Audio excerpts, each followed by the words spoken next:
Очень рекомендовал бы книгу Сергея Снегова «Диктатор». Это фантастика, очень интересная.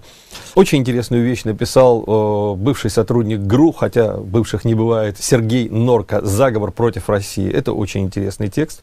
Ну, трилогия Азимова, естественно. Я рекомендовал бы также обязательно книгу Александра Проханова «Политолог» и книгу Александра Зиновьева «Зияющие высоты». Казалось бы, вот Зиновьев известен, 90 лет только что прошло. И тем не менее, когда я у своих студентов в разных учебных заведениях, где я преподаю, спрашиваю, никто не читал «Зияющие высоты». А эту книгу стоит прочитать, как и другие.